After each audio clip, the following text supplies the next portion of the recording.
आज किसान आज़ादी की मस्ती में झूम रहे हैं और ऐसा नज़ारा दोबारा से देखने को नहीं मिलेगा। ऐसा लग रहा है जैसे कि आज़ादी की लड़ाई में परवाने बिल्कुल दीवाने हुए पड़े हुए हैं और ऐसा नज़ारा शायद इतिहास में दोबारा देखने को नहीं मिलेगा। आज हमारे साथ में हैं किसान भाई हैं, हमारे धर्मेंद्र खटाना जी हैं और पहलवान जी हैं, वीरेंद्र पहलवान जी, रविंद्र पहलवान जी, और हमारे साथ में हमारी टीम CST के हमारे पत्रकार हैं, वो इनसे इंटरव्यू ले रहे हैं। और देखिएगा सुरेश कोहली जी हैं, जो आज हम लोग यहाँ हाईवे पर हैं और यहाँ से आना जाना जो है किसानों का आप देख सकते हैं कि कितनी तेज़ी से ये लोग जो है काफ़िला बढ़ता चला जा रहा है। और ये काफ़िला 26 जनवरी को सरकार को हिला के रख देगा। अभी भी सरकार हिली हुई है, ऐसा हमने जो बातचीत से हमको ऐसा पता चला है। और देखिए किसान कितनी पूरी तैयारियों के साथ में, किसान सर्दियों का भी अपना बंदोबस्त करके आए हुए हैं और किसान पूरी तरीके से जो पूरे देश का जो पेट पालता है, पूरे देश का जीवनदाता बना हुआ है, वो अन्नदाता, किसी से भीख नहीं मांगेगा। इसलिए उन्होंने संघर्ष करके इस लड़ाई को जीतने का निर्णय लिया है और हमें लग रहा है कि वो जीत करके ही दम लेंगे। और किसान अगर हारा तो मुझे लगता है कि ये देश हार जाएगा और आज सरकार को अपनी जीत छोड़नी पड़ेगी। आप देख सकते हैं नज़ारा कि ट्रैक्टर पे ट्रैक्टर, कई लाख ट्रैक्टर जो है दिल्ली की ओर रवाना हो चुके हैं। इसको हम कूच नहीं कहेंगे क्योंकि ये कोई लड़ाई नहीं है, लेकिन वो अपने संघर्ष के लिए, अपनी मांगों के लिए शांतिप्रिय तरीके से संविधान के तौर पे चलते हुए चल रहे हैं। और ये भी एक इतिहास रहा है कि सरकार जिन चीज़ों को करने में कामयाब नहीं हो पाई है, किसानों ने कर दिखाया। ना कोई जाम हुआ, ना कोई बेइंतजामी हुई, और इतना प्यारा संघर्ष, और उन्होंने जो लोगों ने लंगर लगाया हुआ है, बिल्कुल प्यारा, ऐसा कोई दूसरा कर नहीं सकता है। लेकिन मैं तो ये कह रहा हूँ कि यहाँ दिल्ली को शर्म आनी चाहिए, हरियाणा को शर्म आनी चाहिए कि पंजाब से चल कर के तुम्हारी धरती पर जो लोग आए हैं और वो एक इतिहास रच रहे हैं। तो पूरे देश के लोगों ने रिकॉर्ड बनाया हुआ है। यूपी के लोग भी अच्छा काम कर रहे हैं, हरियाणा के लोग भी बहुत अच्छा काम कर रहे हैं, लेकिन कुछ लोग हरियाणा को भी बदनाम करने की कोशिश कर रहे हैं। कुछ उपद्रवी हैं जो सरकार के कोई गुर्गे भी हो सकते हैं, ऐसा लोगों का कहना है, किसानों का कहना है। लेकिन किसान पूरी तरीके से जागृत हैं और पूरी तरीके से होश में हैं, क्योंकि ये पढ़ा लिखा किसान है, ये अनपढ़ गंवार पढ़ा किसान नहीं है। तो अब आप देख सकते हैं कि मस्ती में झूम रहे थे और अब ये जो है कि इस छठा में जो है अब इंतज़ार कर रहे हैं कि सरकार भी एक कदम हमारी तरफ बढ़ाए।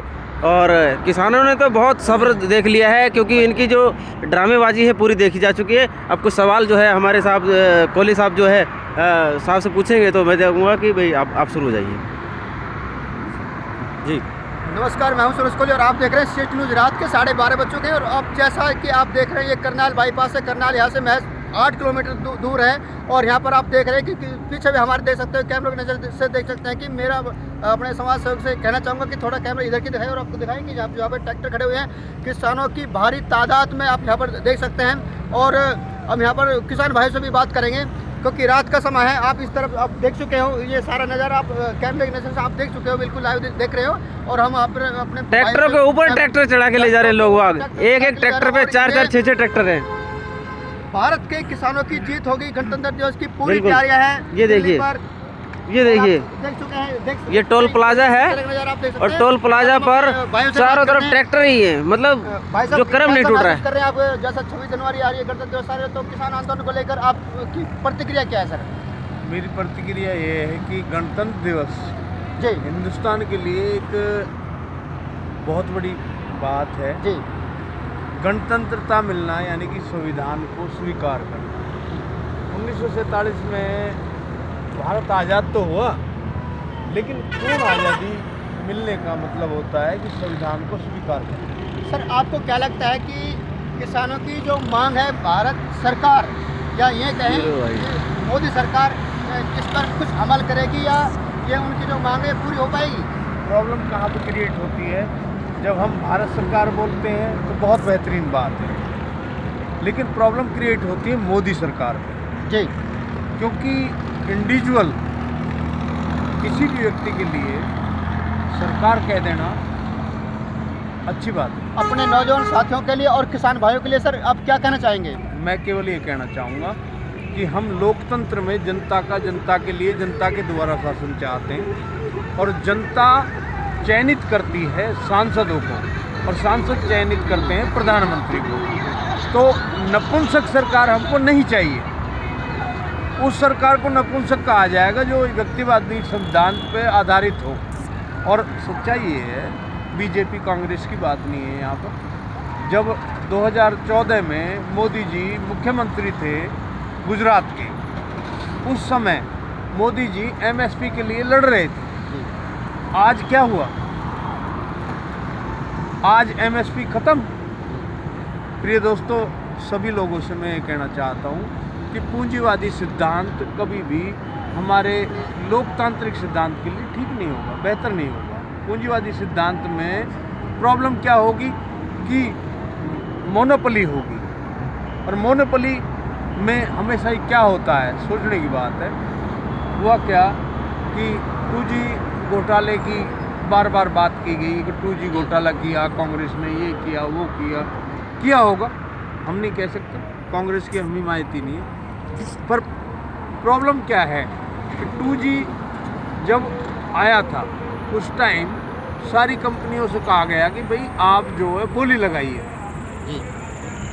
बोली नहीं लगाएगी तो फिर उनको एक ही तरीका अपनाया गया। सरकार ने एक ही तरीका अपनाया कि पहले आओ पहले पाओ। जिन्होंने पहले आ लिया पहले पा लिया, चाहे वो रिलायंस वाले धीरूभाई अंबानी थे, चाहे आपके एयरटेल वाले थे जी, ठीक है।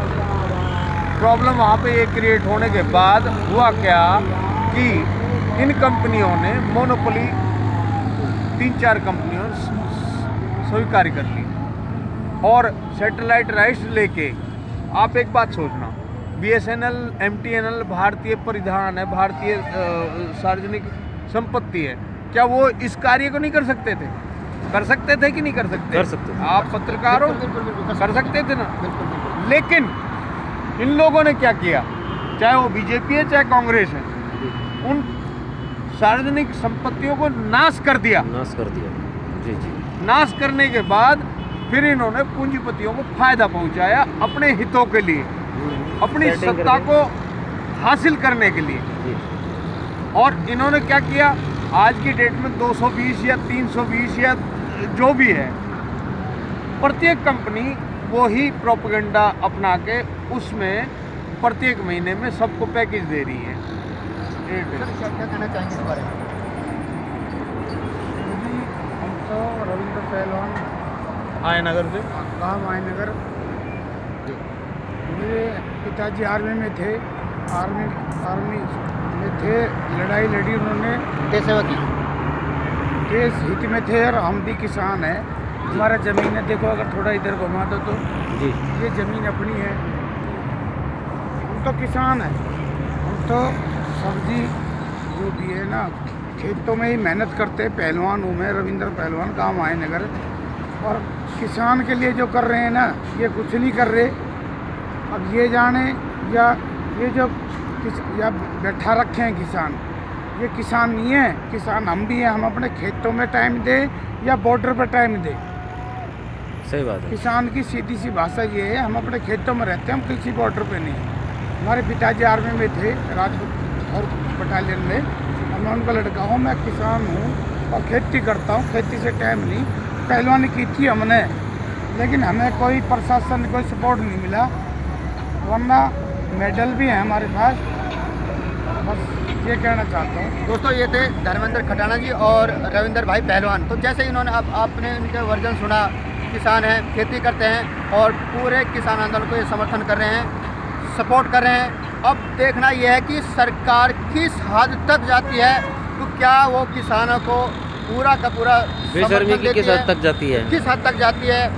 और यहाँ पर एक विशेष एक क्वेश्चन ये भी उठा है सरकार के ऊपर कि कम से कम 50 दिन से ज़्यादा समय हो चुका है, लेकिन सरकार के कानों पर कोई जू तक नहीं रेंग पा रही है। तो हम इसको ये कहें कि ये तानाशाही सरकार है, तो इसमें कोई अतिशयोक्ति नहीं होगी। तो देखते रहिए हमारे साथ CH न्यूज़, सुरेश कोहली, करनाल।